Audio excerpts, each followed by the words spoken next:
اب بات ذرا ڈاکٹر صاحب آگے بڑھاتے ہیں، اس میں ایک بنیادی بات جو بڑی خاص ہے وہی بات کہ یہ سلسلہ پاک جو ہے اس کے اندر خاص جو وصف ہمیں نظر آتا ہے وہی کہ تربیت جو ہے والد نے کی. اچھا اب چونکہ تربیت، بیعت، خلافت، یہ ساری باتیں جو ہیں جو کچھ بھی فیضان ملا آپ کو آپ کے والد گرامی سے، اس حوالے سے بتائیے. اور پھر تحصیل علم کا جو آپ کا سلسلہ، اور پھر جس علمی مقام پہ اللہ تبارک و تعالیٰ نے آپ کو فائز کیا، بتائیے. جی بہت شکریہ. جی بالکل جس طرف آپ اشارہ کر رہے ہیں کہ یہ ایک جو حضور غوث ثقلین کی اولاد میں سے یہ جو خاندان ہے اس کا یہ ایک امتیاز ہے بلا شبہ کہ اس خاندان کے اندر اللہ رب العزت نے علم ظاہر اور علم باطن کو جمع رکھا، اور والد سے بیٹوں نے اس علم کو اخذ کیا، جذب کیا اور آگے منتقل کیا. اور بڑے بڑے علماء جو ظاہری علم کے بھی حامل تھے اور باطنی علم کے بھی حامل تھے، جیسے شاہ محمد غوث صاحب آپ کی اولاد میں سے ہیں اور آپ کے بیٹے ہیں. اچھا ان کی آخر میں جو سید امیر شاہ گیلانی جن کی صحبت میں مجھے بھی بیٹھنے کا اتفاق ہوا پشاور میں، وہ ایک مرقع تھے علم ظاہر و علم باطن کا. سبحان اللہ. اور انہی کی بیٹی ہیں ڈاکٹر ام سلمہ جنہوں نے ایک پورا مقالہ لکھا ان کی پوری حیات پہ، خدمات پہ، پی ایچ ڈی. سبحان اللہ.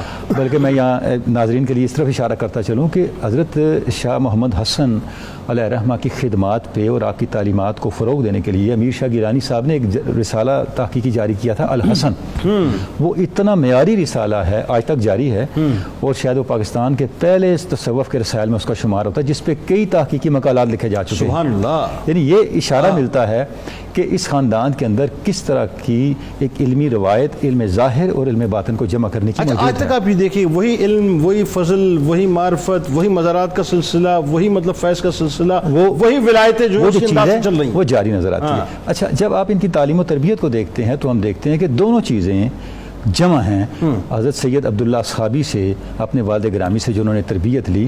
شاہ محمد غوث نے جب ان کے حالات لکھے جو ان کے بیٹے ہیں، وہ لکھتے ہیں کہ جب حضرت سید عبداللہ اصحابی کا انتقال ہو گیا تو علم ظاہر تو ان کی زندگی میں انہوں نے مکمل کر لیا تھا. یعنی 17 سال کی عمر میں تو انہوں نے درس و تدریس شروع کر دی تھی، یعنی علم دین پڑھانا شروع کر دیا تھا. تو ان کے انتقال کے بعد ان کی طبیعت کے اندر ایک عجیب ترک دنیا کی ایک کیفیت پیدا ہوئی، اور وہ سارے معاملات چھوڑ کے 6-7 سال تک روحانی مجاہدات اور تزکیہ نفس کے عمل میں مصروف رہے. یعنی مکمل طور پر خلوت نشی ہو گئے. اور کیفیت یہ تھی کہ دن رات اللہ کے ذکر میں، عبادات میں مصروف رہتے، اور رات کو اپنے آپ کو غفلت سے بچانے کے لیے پانی میں کھڑے ہو جاتے، کمر تک پانی میں کھڑے رہتے. اور یہ دریائے شور کے اندر جو ہے اس کے کنارے. بالکل بالکل. تو یعنی ایک پورا ایک مجاہدات کا جو ایک ہمیں عمل ہے وہ ان کی زندگی کے اندر نظر آتا ہے. یعنی باوجود اس کے کہ علم ظاہر اور علم باطن کی فیوزات اپنے والد گرامی سے لیے، لیکن ان کو پختہ مجاہدات کے ذریعے کیا. مجاہدات کو نہیں چھوڑا، تزکیہ نفس کے عمل کو نہیں چھوڑا، اور پھر وہی رنگ آگے چلا. یعنی یہ وہ ہستیاں ہیں، وہ شخصیات ہیں جن کا کردار، جن کا خلق ان کے قول سے زیادہ افیکٹو ہوتا ہے. اللہ اکبر، اللہ اکبر. آپ دیکھیں سید عبداللہ صحابی مجاہدات میں اپنے ذکر اذکار میں تھے تو ان کے دیکھا انہوں نے کہ ان کے پاس ایک کوئی قافلہ آ کے رکا. وہ ہندوؤں کا قافلہ تھا. تو وہ اس کے پاس گئے، ان کو دعوت دین دی. تو انہوں نے کہا جی ہم نے تو بڑے لوگوں کے ذکر سنے ہیں، اور اگر آپ واقعی آپ دعوت دین ہمیں دیتے ہیں اور آپ کا دین سچا ہے تو یہ معاملات ہونے چاہیے. ٹھیک. آپ نے دعا فرمائی، ویسے ہو گیا. اگلے دن جب آپ ان کے پاس دوبارہ دعوت دین کے لیے گئے تو انہوں نے کہا حضرت ہم اسلام تو قبول کر لیں گے، لیکن ہماری شرائط یہ ہیں کہ ہماری نسل میں برکت اور ہمارے مال میں برکت ہمیشہ قائم رہے.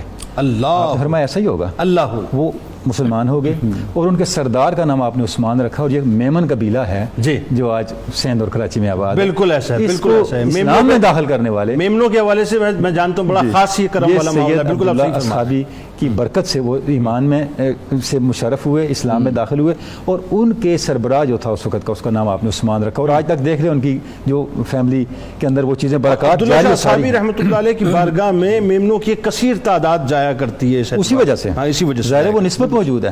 تو عرض کرنے کا مقصد یہ ہے کہ ان کی زندگیوں میں ہم دیکھتے ہیں کہ یہ جو رنگ ہے کہ اصل چیز کیا ہے. اصل چیز یہ ہے جو بات آپ کہہ رہے ہیں وہ آپ کے کریکٹر سے بھی نظر آئے، اور آپ کا کریکٹر خود آپ کی دعوت کی دلیل بن کے خلق خدا کے سامنے